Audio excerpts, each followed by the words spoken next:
Hello दोस्तों, मैं प्रद्युम्न आप सभी का स्वागत करता हूँ PH0009 क्लासेस के एक नए वीडियो लेक्चर में। आज के वीडियो लेक्चर में हम लोग देखने वाले हैं DLED सेकेंड सेमेस्टर में सामाजिक अध्ययन के मॉडल पेपर सॉल्यूशन में 2020 का मॉडल पेपर सॉल्यूशन। इसके पहले हम लोगों ने राजनीति सीरीज को पूरा कंप्लीट कर लिया है। साथ ही इंग्लिश के जो है 2016 से 2023 तक के मॉडल पेपर सॉल्यूशन का पूरा जो है महामैराथन क्लास के साथ कंप्लीट कर लिया है। अगर आप तक अभी तक उन वीडियोज़ को नहीं देखा है तो चैनल के प्लेलिस्ट में जाकर उन सभी वीडियोज़ को देख लेंगे। चलिए शुरू करते हैं। सामाजिक अध्ययन ये हमारा पंचम प्रश्न पत्र है, जिसके लिए एग्जाम टाइम में 2 घंटे का समय मिलता है और टोटल पूर्णांक जो है वो 50 का होने वाला है।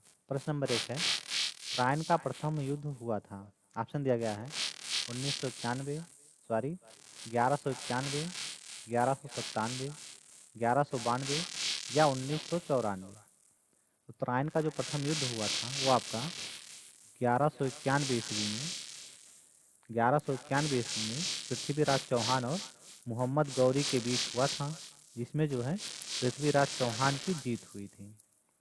ट्रायन का प्रथम युद्ध आपका 1191 ईस्वी में पृथ्वीराज चौहान और मोहम्मद गौरी के बीच हुआ था, जिसमें जो है जीत पृथ्वीराज चौहान की हुई थी। तो इस प्रश्न का right answer option number A 1191 ईस्वी हो जाएगा।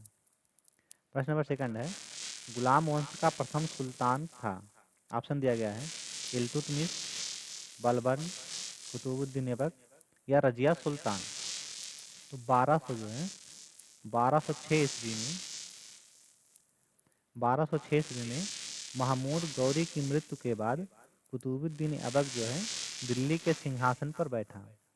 1206 ईस्वी में महमूद गौरी के जो है मृत्यु के बाद कुतुबुद्दीन ऐबक दिल्ली के सिंहासन पर बैठा।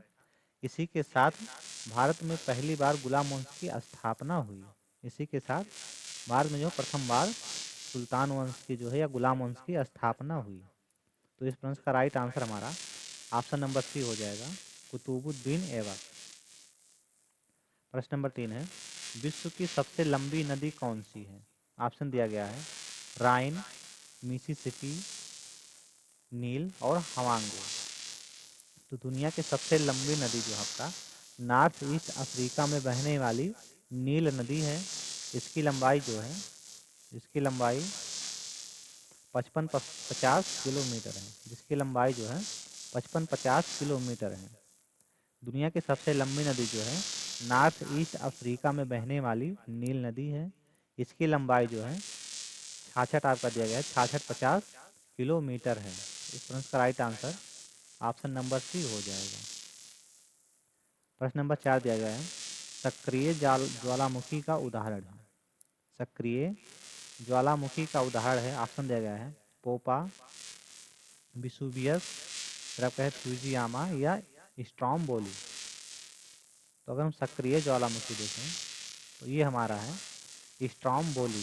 स्ट्रॉम्बोली जो है ये सक्रिय ज्वालामुखी है।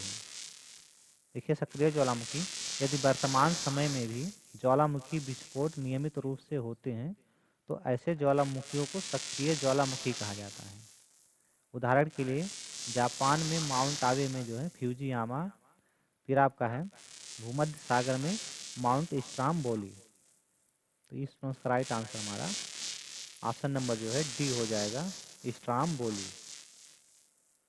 प्रश्न नंबर 5 दिया गया है, समानता का अधिकार किस अनुच्छेद में वर्णित है।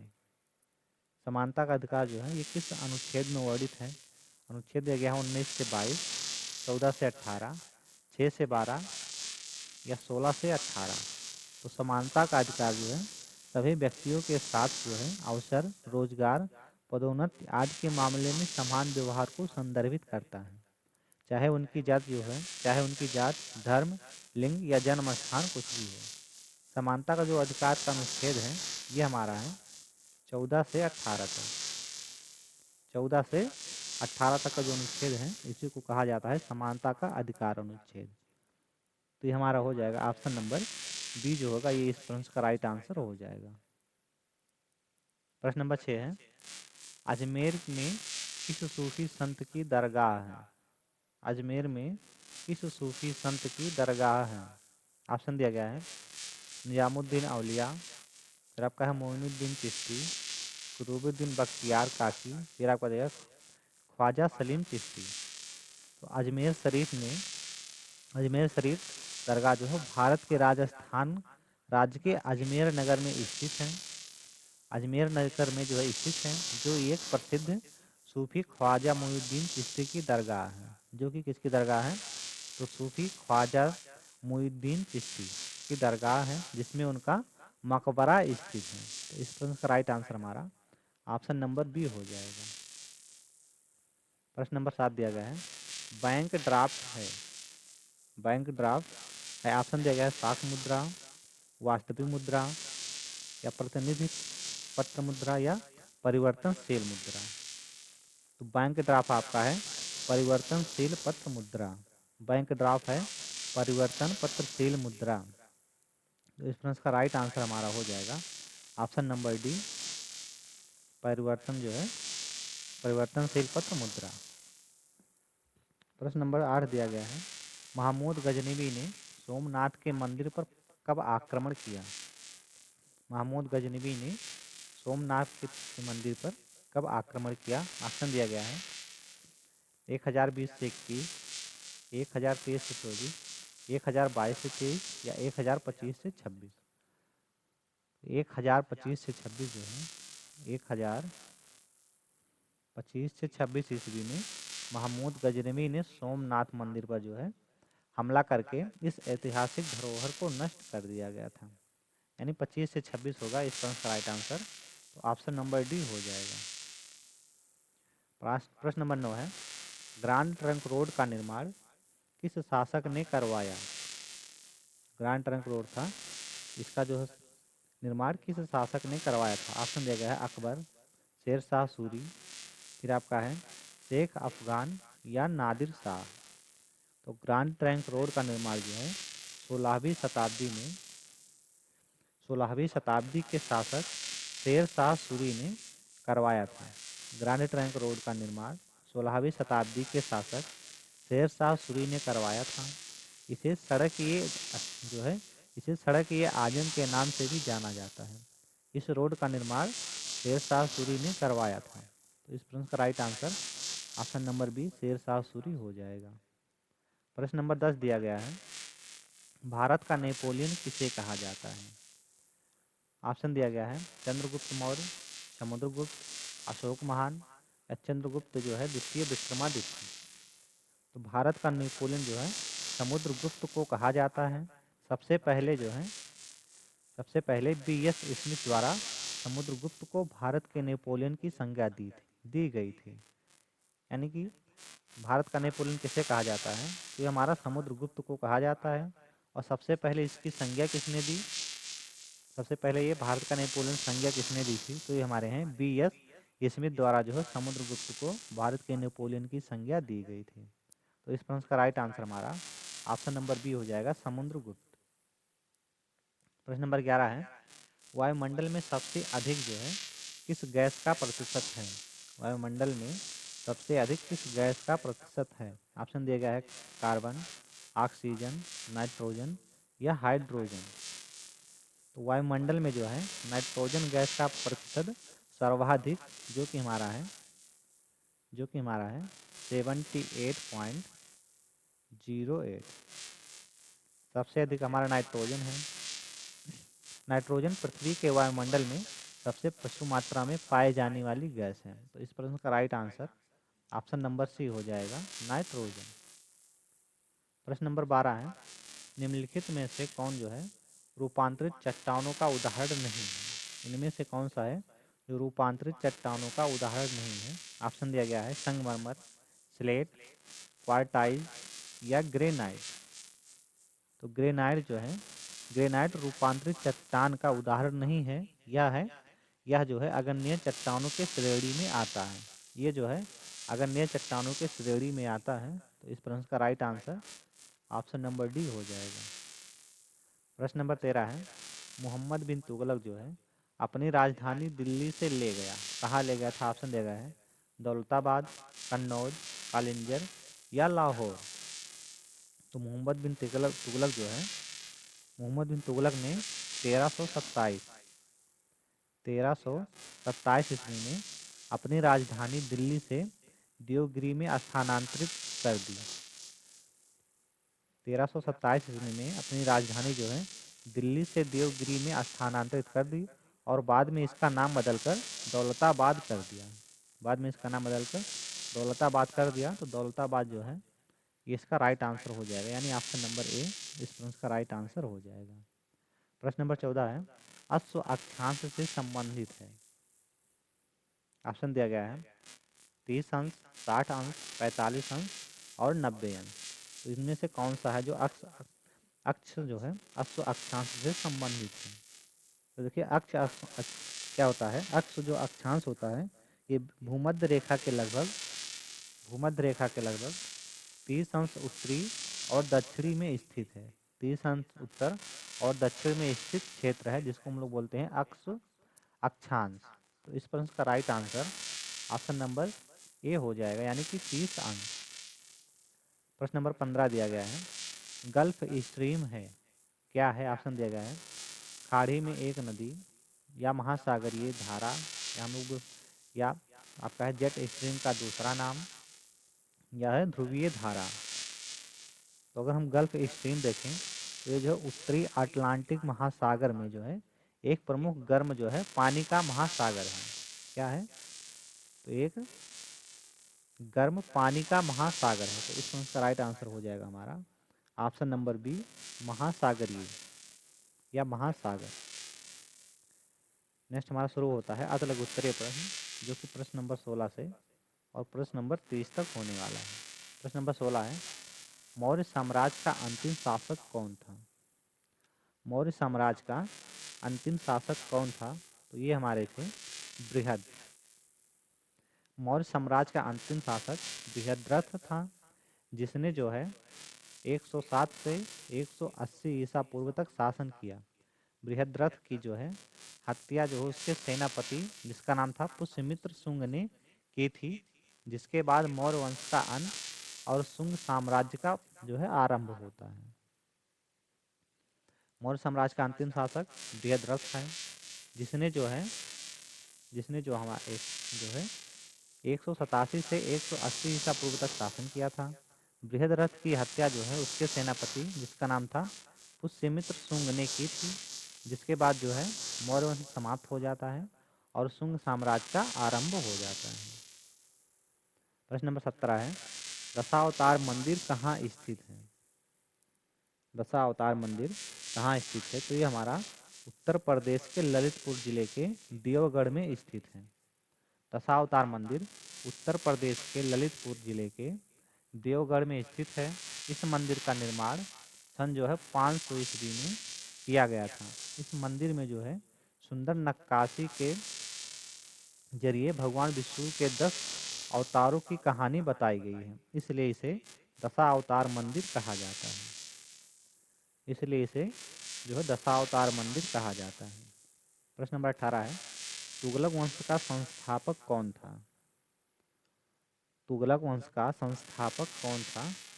तो तुगलक वंश का जो संस्थापक था वह था गयासुद्दीन तुगलक। तुगलक वंश का संस्थापक गयासुद्दीन तुगलक था। तुगलक वंश की स्थापना जो है 1320 ईस्वी में जो है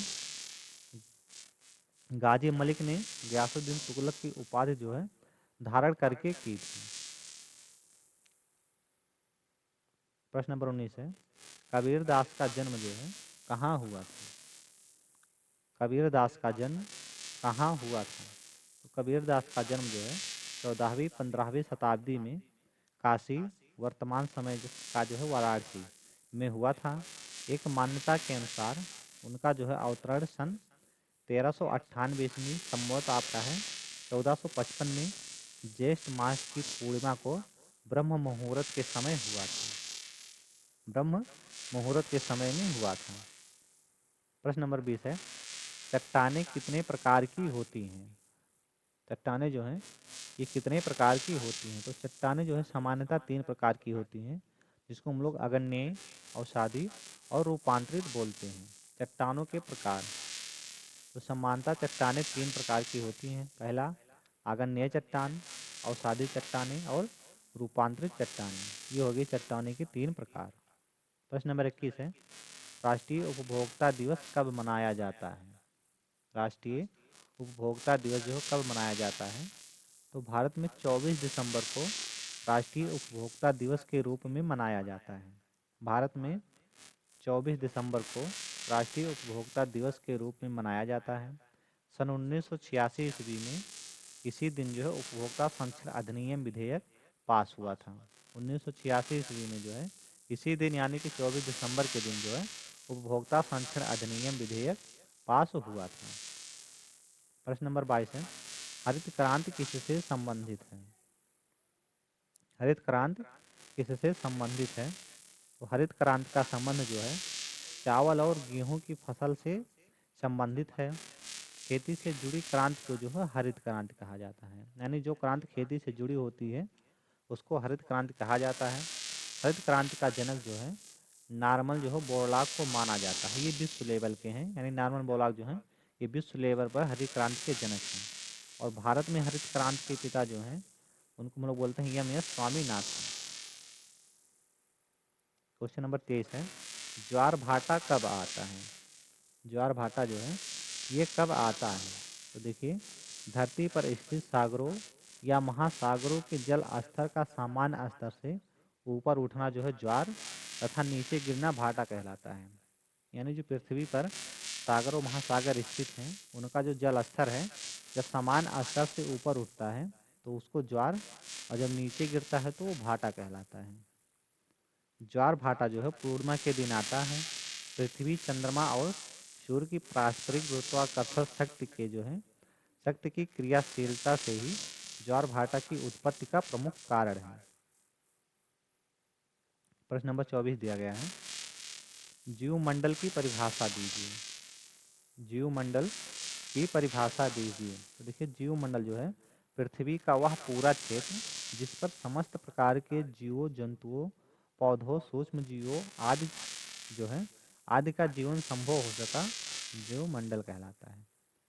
जीवमंडल कहलाता है। जीवमंडल क्या है? तो पृथ्वी का वह पूरा क्षेत्र जिस पर समस्त प्रकार के जीवों, जंतुओं, पौधे, सूक्ष्म जीवों आदि का जीवन संभव हो सकता है, जैवमंडल कहलाता है। प्रश्न नंबर 25 दिया गया है, शैल कितने प्रकार के होते हैं? शैल जो है ये कितने प्रकार के होते हैं? तो अभी हम लोगों ने देखा है शैल के प्रकार और उनके नाम। तो शैल हमारे 3 प्रकार के, आग्नेय, अवसादी और रूपांतरित, ये 3 होते हैं। तो देखिए, भूपर्पटी की जो है संरचना यानी जिन तत्वों से हुई है उन्हें शैल या चट्टान कहते हैं। भूपर्पटी की संरचना जिन तत्वों से हुई है उन्हें शैल या चट्टान कहते हैं। शैल के 3 प्रकार होते हैं। पहला आपका दिया गया है आग्नेय शैल, जिसको हम लोग बोलते हैं इग्निशियस रॉक। इसमें आपका आता है ग्रेनाइट, आवरक और क्वार्टेज। दूसरा आपका है अवसादी शैल, जिसको हम लोग बोलते हैं सेडिमेंट्री रॉक। इसमें आपका सेधा, नमक, फिर आपका पत्थर, चूना पत्थर, ये सभी आते हैं। तीसरा आपका है रूपांतरित चट्टान, जिसको हम लोग मेटामॉर्फिक रॉक बोलते हैं। इसमें आपका संगमरमर, क्वार्टाइट, प्लेट, ये सभी आते हैं। प्रश्न नंबर 25 दिया गया है, सूर्य ग्रहण क्या है? देखिए, जब सूर्य और पृथ्वी के मध्य जो है चंद्रमा आ जाता है तो इस घटना को सूर्य ग्रहण कहते हैं। जब सूर्य और पृथ्वी जो है जब सूर्य और पृथ्वी के मध्य चंद्रमा आ जाता है तो इस घटना को सूर्य ग्रहण कहते हैं। इस दौरान जो है चंद्रमा सूर्य की रोशनी को पृथ्वी की सतह पर पहुंचने से रोकता है। सूर्य ग्रहण की घटना अमावस्या के चरण में होता है। एक वर्ष में जो है अधिकतम 5 जो है सूर्य ग्रहण देखने को मिलते हैं। एक वर्ष में अधिकतम 5 सूर्य ग्रहण देखने को मिलते हैं। इस घटना के दौरान पृथ्वी से चंद्रमा की दूरी के आधार पर जो है विभिन्न प्रकार के सूर्य ग्रहण को देखा जा सकता है। विभिन्न प्रकार के सूर्य ग्रहण को देखा जा सकता है, जिनमें हमारा है आंशिक सूर्य ग्रहण, पहला आंशिक सूर्य ग्रहण, वलयाकार सूर्य ग्रहण, फिर आपका है संपूर्ण सूर्य ग्रहण, हाइब्रिड सूर्य ग्रहण, चंद्र ग्रहण। तो देखिए, जब सूर्य तथा चंद्रमा के बीच पृथ्वी आती है तो चंद्र ग्रहण होता है। चंद्रग्रहण जो है पूर्णिमा के दिन होता है। प्रश्न नंबर 27 दिया गया है, विजयनगर साम्राज्य पर संक्षिप्त वर्णन कीजिए। विजयनगर साम्राज्य पर संक्षिप्त वर्णन। तो विजयनगर साम्राज्य जो कि दक्षिण भारत का एक शक्तिशाली साम्राज्य था, इसकी स्थापना दो भाइयों राजकुमार हरिहर और बुक्का द्वारा जो है 1336 ईस्वी में की गई थी। 1336 ईस्वी में की गई थी। विजयनगर साम्राज्य जो कि दक्षिण भारत का एक शक्तिशाली साम्राज्य था, इसकी स्थापना दो भाइयों जिनका नाम आपका राजकुमार हरिहर और बुक्का द्वारा जो है 1336 ईस्वी में की गई थी। जल्द ही इन्होंने अपने राज्य का विस्तार उत्तर दिशा में कृष्णा नदी तथा दक्षिण में कावेरी नदी के बीच वाले क्षेत्र पार कर लिया और इस पूरे क्षेत्र पर अपना राज्य स्थापित कर लिया। प्रश्न नंबर 28 दिया गया है, नागरिकता जो है ये किस अनुच्छेद से संबंधित है। तो नागरिकता से संबंधित अगर हम अनुच्छेद देखें या प्रावधान देखें तो नागरिकता से संबंधित जो है प्रावधानों को भारत के संविधान में द्वितीय भाग के अनुच्छेद जो है 5 से 11 में दिया गया है। 5 से 11 ये अनुच्छेद है, इसी में दिया गया है। 26 जनवरी 1950 को 1 जुलाई जो है 1987 के बीच भारत में पैदा हुए सभी व्यक्तियों को जो है अपने माता पिता की राष्ट्रीयता प्राप्त हुई। नागरिकता से संबंधित प्रावधानों को भारत के संविधान के द्वितीय भाग के अनुच्छेद 5 से 11 में दिया गया है। 26 जनवरी 1950 और 1 जुलाई जो है 1987 के बीच भारत में पैदा हुए सभी व्यक्तियों को अपने माता पिता की राष्ट्रीयता प्राप्त हुई है। प्रश्न नंबर 29 दिया गया है, खिलजी वंश के दो शासकों के नाम बताइए। खिलजी वंश के दो शासकों के नाम बताइए। देखिए, खिलजी राजवंश दूसरा राजवंश था जिसने जो है 1290 और 1320 के बीच लगभग 3 दशकों तक भारतीय उपमहाद्वीप के बड़े हिस्से को कवर करते हुए दिल्ली सल्तनत पर शासन किया था। तो इसे देखते हैं, खिलजी राजवंश जो है ये दूसरा राजवंश था जिसने 1290 और 1320 के बीच लगभग 3 दशकों तक भारतीय उपमहाद्वीप के बड़े हिस्से को कवर करते हुए जो है दिल्ली सल्तनत पर शासन किया था। यह जो है जलालुद्दीन जो है फिरोज खिलजी द्वारा स्थापित किया गया था। यह जलालुद्दीन फिरोज खिलजी द्वारा स्थापित किया गया था। खिलजी वंश के दो शासकों के नाम, पहला आपका है जलालुद्दीन खिलजी और दूसरा आपका है अलाउद्दीन खिलजी। ये हैं दो शासकों के नाम। प्रश्न नंबर 30 है और इस वीडियो का लास्ट क्वेश्चन, अस्थाई पवन किसे कहते हैं। या अस्थाई पवन क्या होता है। तो वह पवन यानी अस्थाई पवन, यह पवन क्या होता है, जो अस्थाई पवन होता है यह पवन हमेशा एक निश्चित दिशा में चलती है। यह पृथ्वी की घूर्णन गति के कारण उत्पन्न होती हैं। यह अधिक दाब से जो है निम्न दाब की ओर चलती हैं। अस्थाई पवन है तो यह पवन हमेशा एक निश्चित दिशा में चलती हैं। यह पृथ्वी की जो है घूर्णन गति के कारण उत्पन्न होती हैं और यह जो है अधिक दाब से निम्न दाब की ओर चलती हैं। आज की वीडियो हमारी यहीं समाप्त होती है। यदि आप इस क्लास का PDF नोट चाहते हैं तो आप हमारे टेलीग्राम चैनल PS0099 क्लास है, यहाँ से जाके पूरे क्लास का PDF नोट प्राप्त कर सकते हैं। अगर हमारी वीडियो आपको पसंद आई हो तो चैनल को सब्सक्राइब करें और अपने दोस्तों के साथ शेयर करें। आज के लिए इतना ही, मिलते हैं नेक्स्ट वीडियो में, तब तक के लिए जय हिंद।